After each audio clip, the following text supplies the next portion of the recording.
भाई विभूति नारायण पांडे शास्त्री, महामाया नगरी अंबिकापुर, छत्तीसगढ़। गीता ज्ञान चैनल में आप सबों का हार्दिक स्वागत है। माताओं एवं बहनों एवं प्रिय साथियों, आप लोग कैसे हैं? आशा करता हूं कि आप लोग अच्छे से होंगे और अच्छा से होना भी चाहिए। तो आज आप लोगों के समक्ष हमने कार्तिक मास में तुलसी क्यों होती है, खास जाने पूजन और सेवन के लाभ।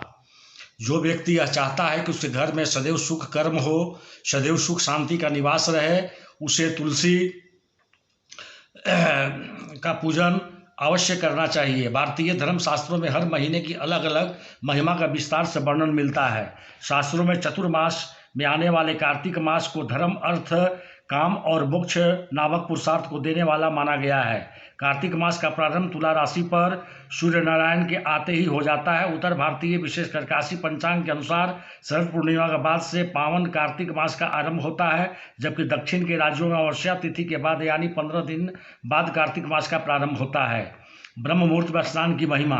कार्तिक मास में सूर्योदय पूर्व स्नान दान और रामायण पारायण का महत्व को सर्वविदित है। सदियों से यह हमारी सनातन परंपरा का अंग है। इस माह में तुलसी पूजा का भी बहुत महत्व है। काशी के पंचगंगा घाट पर आकाशीय दीपों को होने वाली कतारें सज चुकी हैं।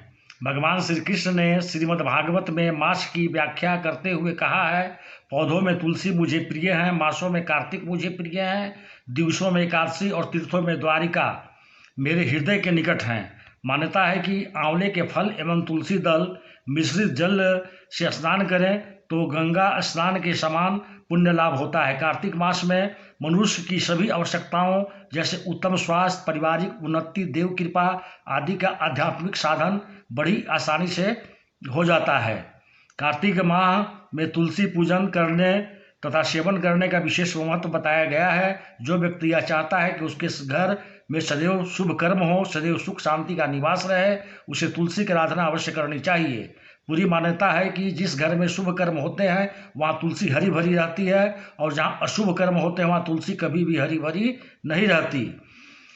तुलसी विवाह की पुरानी प्रथा। कार्तिक मास में तुलसी पूजन का विशेष महत्व बताया गया है। इसमें इसके समीप दीपक जलाने से मनुष्य अनंत पुण्य का भागी बनता है। जो तुलसी को पूजता है उसके घर माँ लक्ष्मी हमेशा के लिए आ बसती है, क्योंकि तुलसी में साक्षात लक्ष्मी का निवास माना गया है। तुलसी का एक नाम हरि प्रिया भी है, अर्थात वे हरि यानी भगवान विष्णु को अतिशय प्रिय हैं। इसी माह के शुक्ल पक्ष की एकादशी तिथि को तुलसी विवाह विधि विधान से संपन्न कराया जाता है। उसी दिन भगवान विष्णु क्षीर सागर में 4 मास शयन के बाद जगते हैं। उस अवधि को सनातन परंपरा में चतुर्मास काल कहा जाता है। उस एकादशी को देवोत्थान एकादशी या लोक भाषा में देवोत्थान एकादशी भी कहा जाता है।